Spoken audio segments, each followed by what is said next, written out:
Hello everybody and welcome back to more Dark Souls. I'm the Wayfaring Pilgrim. When we last left off, we had a bit more of a condensed episode. We decided to finish off everything that we could possibly finish off before going after the Lords. We took a trip back down to the Valley of the Drakes to recover the Brigand armor set and the Red Tier Stone Ring. And we finally took out that Hellkite Dragon, getting the loot from the bridge and discovering the bonfire and little area behind the archway. And what we're going to do in this session is we're going to look through everything that we've picked up over the last couple of sessions, because there is a lot to look through. We're going to place the Lordvessel at the altar, and then it will be time, guys, to go after the Lords. Exciting times. So, without further ado, let's get this session started. And that was a very short intro. I want to start going after the Lords as quickly as possible, but I want to look through everything first. So, we'll look through the armour to begin with. I don't think anything is going to be better than a Gargoyle Helm. Brigand Hood, worse in every way apart from weight. Mask of the Sealer, worse in every way apart from curse resist and weight. And the Witch's Hat, worse in every way apart from with cursed and weight. So that was to be expected. Brigand armor in comparison to the Xanthias coat,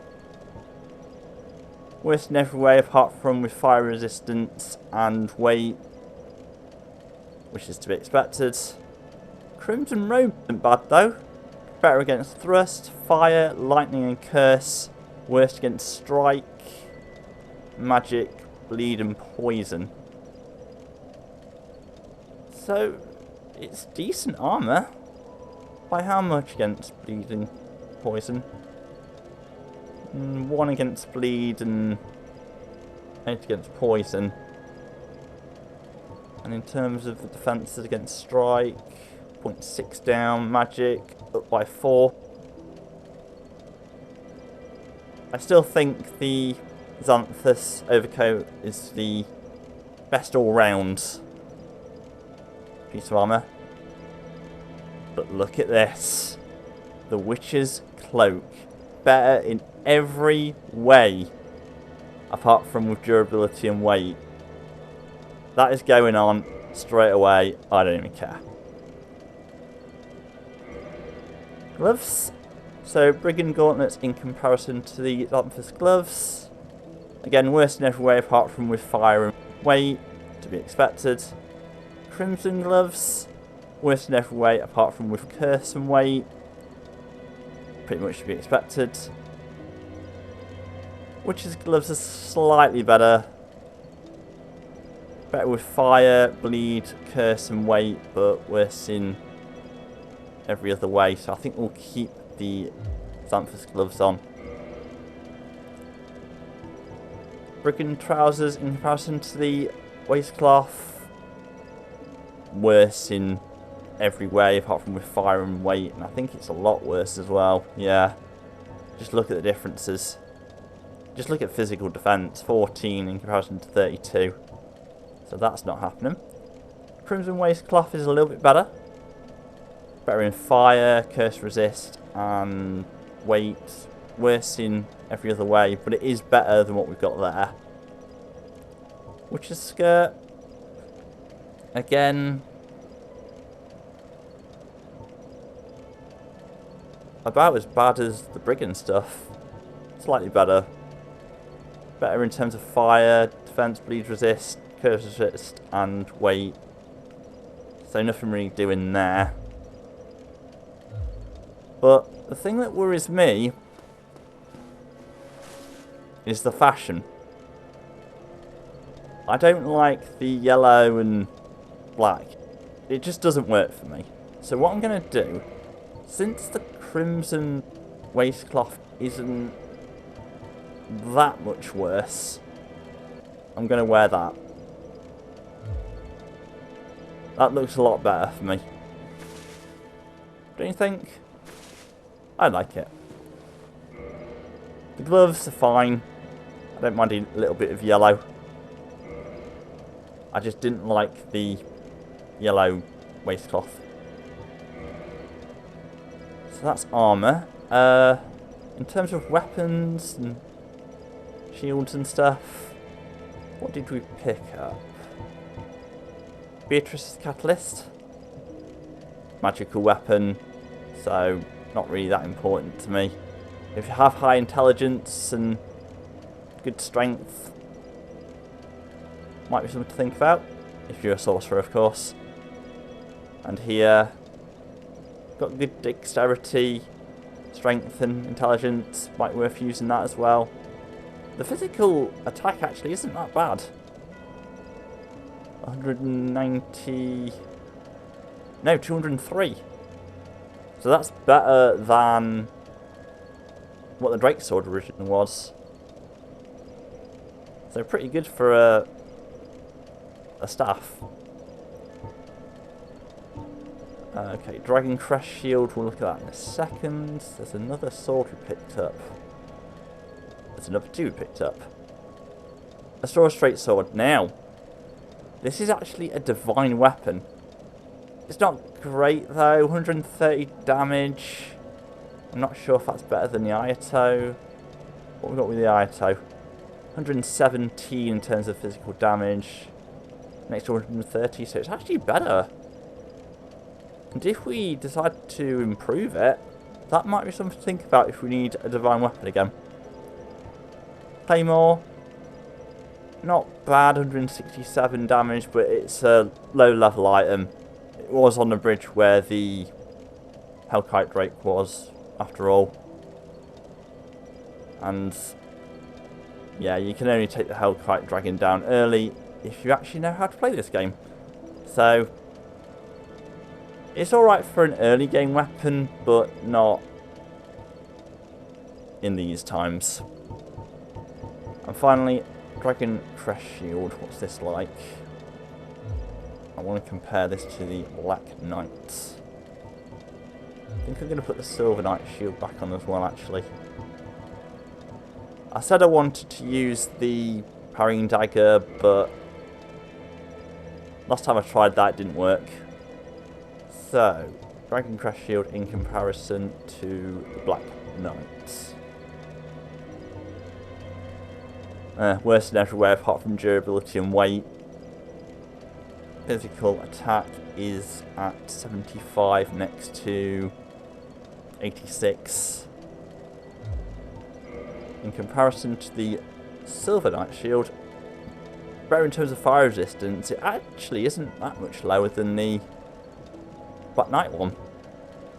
Worse in every other way by quite a lot. Magic down by 20, down by 20 with lightning, stability is less. We've got 70, 83 there, with physical attack next to 75. Better durability and weight still, but not something I'm going to be using. I do want to see what it looks like though.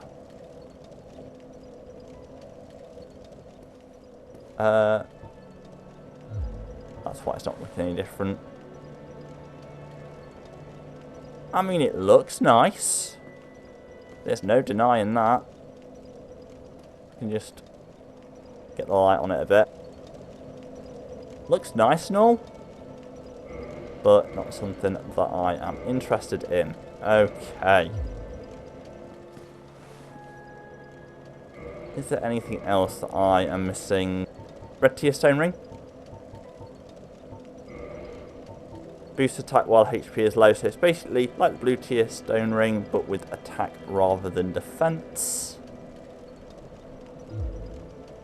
Off screen, I replenished all my arrows and bolts and things like that as well, so you guys didn't really miss anything.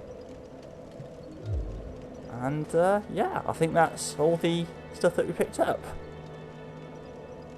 Next up, we need to go and get Framped to take us down to Firelink Altar. And he's actually awake for once. He is actually awake. Beware of beanpole. I need to talk to you, Framped. I am pleased to see you well. Is it something urgent?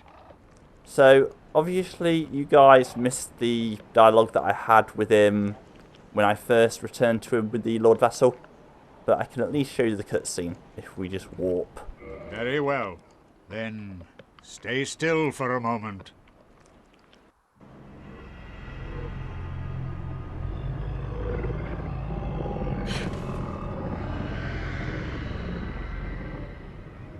That just looks so menacing, doesn't it?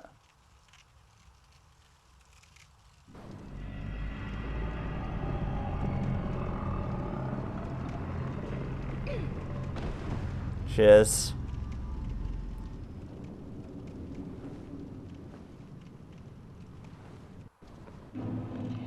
Okay, can we talk to Framt again? What is it? Place the Lordvessel on the altar. No reason for pause at this point. Okay. Let's do it. It's been a long time coming. Place the Lordvessel. Awesome cutscene.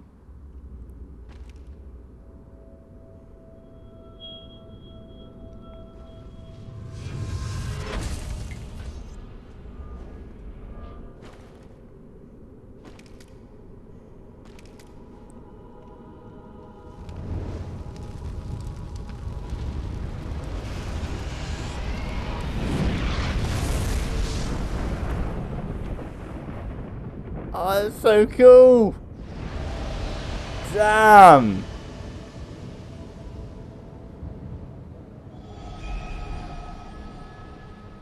So that is Tomb of the Giants, I think. That might be Duke's Archives. And that is Lost Islith in Ruins area. And we can rest at Lordvessel and do what we need to do. We can offer souls to Lordvessel. Now we do actually have that soul shard.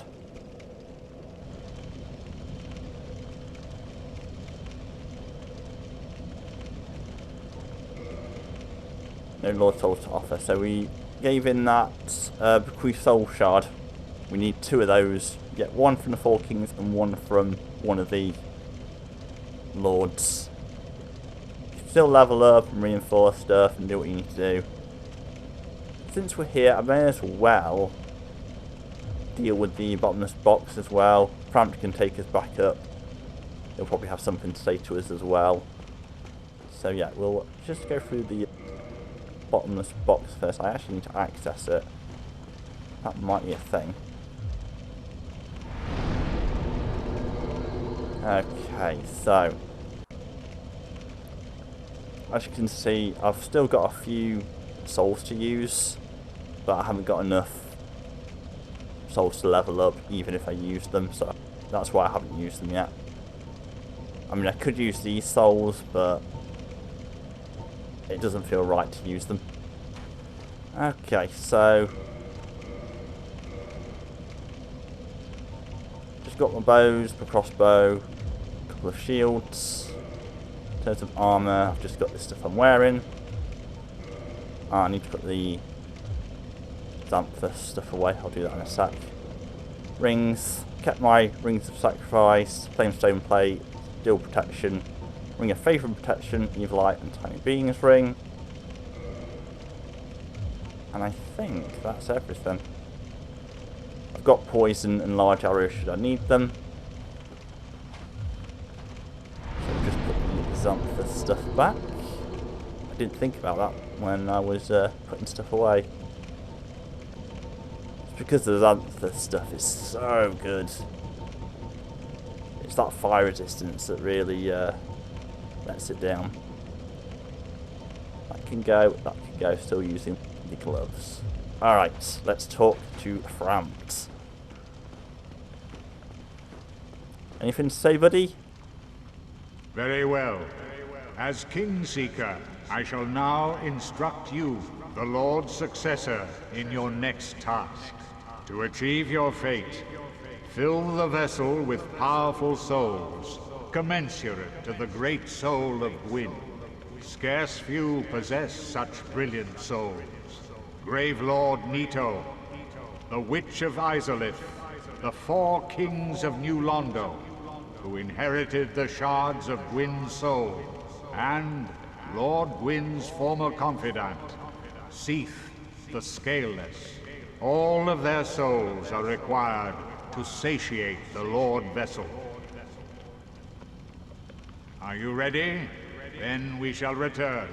Stay still for a moment. It's good that we don't have to sacrifice ourselves or... How did you hear that scream? It was like a surprised gasp. But yeah, it's good that you don't have to use a homeward bone or sacrifice yourself to get back here.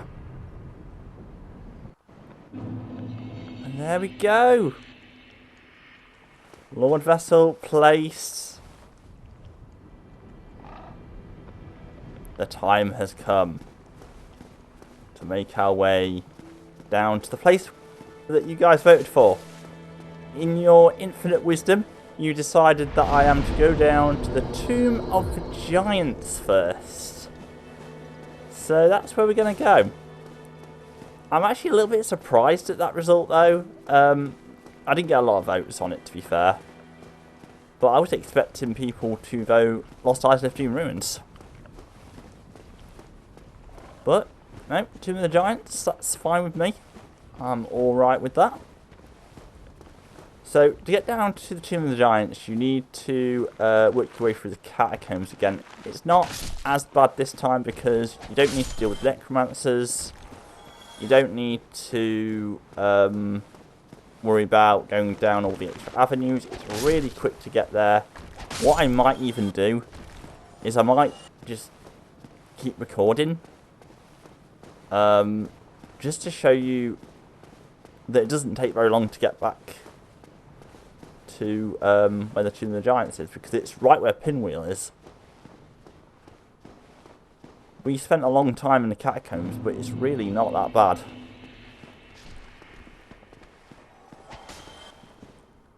Okay. Hang on.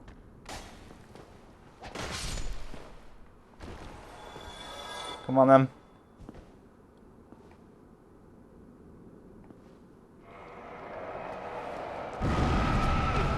Ah, I got hit there.